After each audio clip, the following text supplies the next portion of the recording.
ఒక పులివెందుల్లోన ఒక బ్రేక్ చేసిన విజయంగా దీన్ని చూడాలి. మీరు మానిటరింగ్ కావచ్చు, ఎందుకంటే దాదాపు 40 ఏళ్ల చరిత్రను ఒకసారి బ్రేక్ చేసినట్టుగా అయింది. ఎలా చూస్తారు ఈ విజయాన్ని?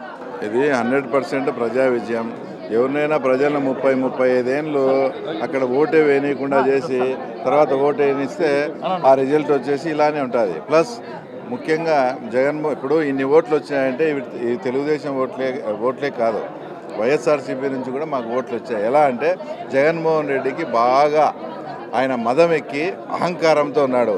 అతను ఆకాశం నుంచి కిందికి దించాలంటే మేము బుద్ధి చెప్తాం, మీ ప్రొసీజర్లో మీరు వెళ్ళండి, మేము మీకు 100% సహకరిస్తాం. ఎందుకంటే మాకు ఇవ్వాల్సిన బిల్లులు కూడా ఇవ్వకుండా కమిషన్లకు కక్కుర్తిపడి మెడికల్ కాలేజీలకు మిథున్ రెడ్డి వాళ్ళకి ఇచ్చాడు. ఇతనికి ఖచ్చితంగా మేము బుద్ధి చెప్తాం ఈసారి అని వైఎస్ఆర్సీపీ క్యాడర్ అంతా కూడా మా వైపు ఉండి, ఆ తర్వాత మాకు ఫోన్లలో వాళ్ళు జగన్మోహన్ రెడ్డిని మాట్లాడిన మాటలు, నన్నేందో బీటెక్ రవి వాడు ఈడని మాట్లాడాడు, వాళ్ళ కార్యకర్తలు నాకు ఫోన్ చేసి జగన్ రెడ్డి గురించి మాట్లాడిన మాటలు చెప్తే అతను ఉరి వేసుకోవాలా, ఆ పరిస్థితి ఉంది. మీరు 4 కీలకమైన మాటలు చెప్పారు. ఎందుకంటే ఆ విజయానికి గల కారణాలు ఏంటంటే 4 కీలకమైన అంశాలు చెప్పారు మీరు. అవును, చంద్రబాబు నాయుడు గారి సుపరిపాలన కావచ్చు, వాళ్ళ క్యాడర్లో విపరీతమైన అసంతృప్తి కావచ్చు, ఆ తర్వాత ఎర్రబల్లి చెరువుది కావచ్చు, ముఖ్యంగా 4వది స్వేచ్ఛాయుత వాతావరణంలో వాళ్ళకి అవకాశం కల్పించడం కావచ్చు. లతారెడ్డి గారిని పెట్టడంలో ఒక కీలకమైన స్ట్రాటజీ ఏదైనా ఉందా? స్ట్రాటజీ ఏం లేదు. మా తమ్ముని వచ్చి భరత్ రెడ్డిని కూడా పెడితే ఏదైనా మేము స్ట్రాటజీ కానీ ఇంకోటి వర్కౌట్ చేసుకోవాలంటే అతను డోర్ టు డోర్ క్యాన్వాస్ చేయాల్సి వస్తుంది. అదే నా భార్యను కన్నా పెడితే ఆమె డోర్ టు డోర్ ప్రచారం చేస్తూ పోతూ ఉంటుంది.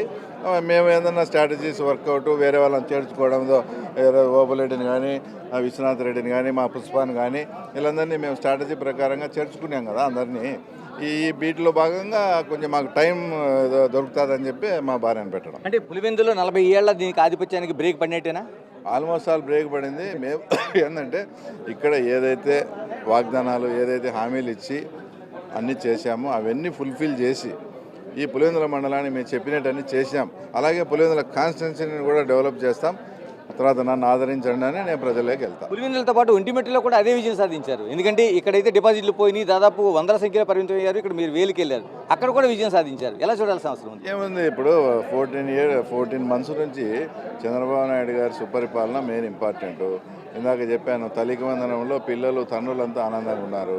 3000 నుంచి 4000 పెన్షన్, ఇలా అనేకమైనటువంటి, ముఖ్యంగా అది కాదు, ఈ జగన్మోహన్ రెడ్డి ఇప్పుడు ఏంది లేకుండానే రఫా అని ఇదని భయభ్రాంతులను గురి చేస్తా అంటే నాయన వీని దరిద్రము ఇప్పుడే ఏదో మన్నంటే విదిలించుకున్నామో మళ్ళా తగులుకుంటాడేమో అని ఒక భయంతో ప్రజలంతా వచ్చి ఎన్డీఏకి ఓట్లు వేయడం జరిగింది. న్యాయ పోరాటం అంటున్నారు, మళ్ళీ ఎన్నికల కమిషన్ ఫిర్యాదు అంటున్నారు. మామూలే న్యాయ పోరాటం. అప్పుడు గెలిస్తే ఈవీఎం అండ్రి, బ్యాలెట్లో గెలిస్తే ఇప్పుడు పోలీసులు రికింగ్ అని, ఇంకా వేరే ఏందో చెప్తే దానైనా ఫాలో అవుతాం. రవి గారు, చివరిగా చెప్పండి, కుప్పంలో ఆ రోజు జరిగిన దానికి ఈ రోజు పులివెందుల నుంచి చంద్రబాబు నాయుడుకి ఒక గిఫ్ట్గా అనుకోవచ్చా దీన్ని? మేము అసలు దీనికి ఎలాంటి సంబంధం లేదు. నేను అనేక సార్లు చెప్పాను, ఇది 7 మండలాల్లో ఒక మండలంలో జరిగే జస్ట్ ఉప ఎన్నిక మాత్రమే.